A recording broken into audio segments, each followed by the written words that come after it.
Ladies and gentlemen, after months and months of rumor and speculation, the Samsung Galaxy Z TriFold has officially been unveiled, and it looks like we pretty much had this one nailed down. I'm going to be reading from an article over on shanecraig.tech where I've kind of written everything out.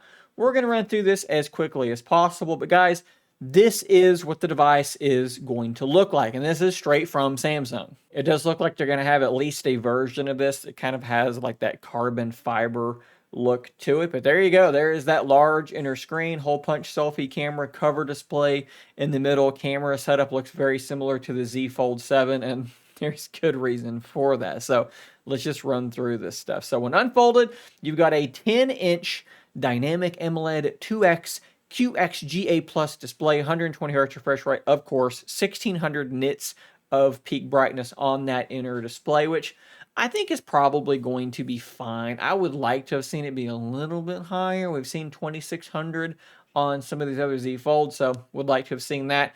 The cover display there in the middle is going to have 2600 nits of peak brightness, which is kind of like I just alluded to what we've seen on some other devices. That is a 6.5-inch display measured diagonally. They say that this device is as thin as 3.9 millimeters somewhere on the device, which of course the Fold 7 is very thin. It is 4.2 millimeters, even thinner than that. It does weigh 309 grams. That's almost 100 grams more than the Z Fold 7, but that's not super shocking given what this thing is. And they've also included IP48 water resistance, which does match the Z Fold 7. I should also mention that when it's closed, folded, it is about 12.9 millimeters, which is definitely a lot thicker than the Z Fold 7, but it's really not that bad when you put things into context. The Galaxy Z Fold 5 was 13.4 millimeters, so we are right in the territory of the Z Fold 5, and we're talking about a device that doesn't have a 7.6-inch screen. It has a 10-inch screen. There are two hinges on this phone.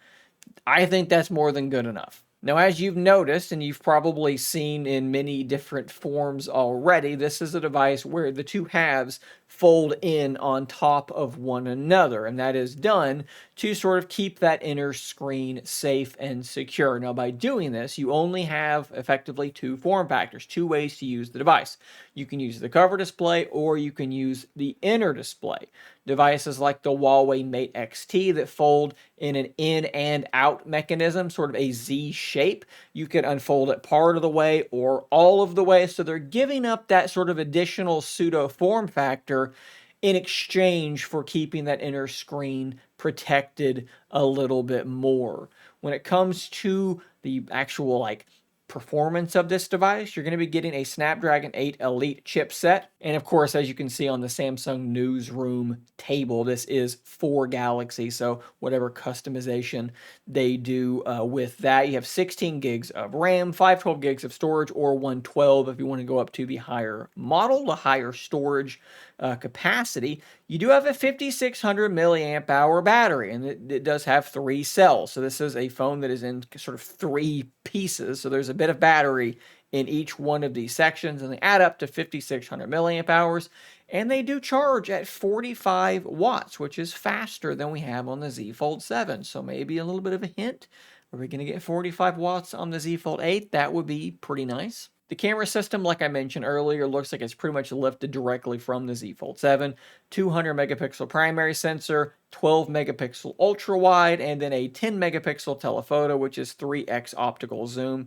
I don't know what to make of the animation that we saw of zooming into 100x. I don't know if that's actually going to be possible on this thing or not. Maybe that was just sort of maybe an error in that animation, but this thing is going to be built with productivity in mind. I think this looks absolutely fantastic. You can see down here at the bottom, 3 applications running side by side by side, and they're all going to basically be like a normal phone app. You basically have a phone times 3. So you can run 3 apps all on the screen at once, vertically oriented like that. This is absolutely fantastic. You're not dealing with two little squares over on one side or something like that. Really, really good. And of course, this is going to be capable of running Samsung DeX directly on that inner screen. So prop it up with a kickstand or some sort of a stand, a wireless mouse and keyboard, and you have a laptop replacement right there.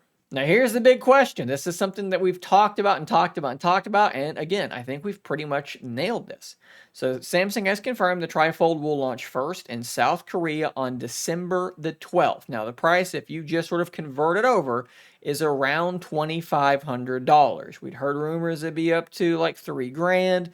2,500 is definitely going to be better. Let's wait until we get an official number before we celebrate anything, though. Following the Korean launch, the device is going to launch in China, Taiwan, Singapore, and the United Arab Emirates before the end of December. But great news, customers in the United States can expect to get their hands on the TriFold in the first quarter of 2026. Pricing hasn't been confirmed, but we're again expecting around $2,500. So that's pretty much exactly what I've been telling you guys to expect. You're going to get it in South Korea. I thought China would be a little bit sooner, but China is still coming relatively soon. US coming early next year. So exactly what I've been telling you guys, minus China being delayed maybe a couple of weeks, but that's still pretty close, right? I feel like we did a pretty good job on this one. And of course, we've seen the device. Samsung had allowed us to look at it at least a little while ago, and it did match up perfectly with the renders and with the leaks that we have been seeing. So I think that this TriFold has actually been covered very, very well by the tech tipster, tech leaking community.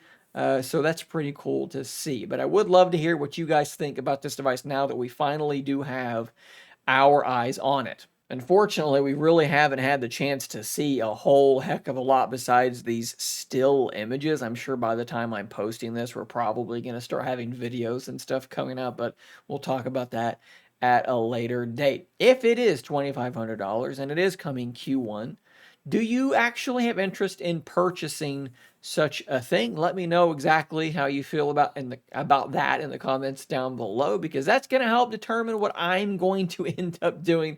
That's a big investment, so I kind of need to know from you guys what the hype level actually is, guys. Thanks for watching. Subscribe for more content like this, and until next time, stay nerdy, my friends.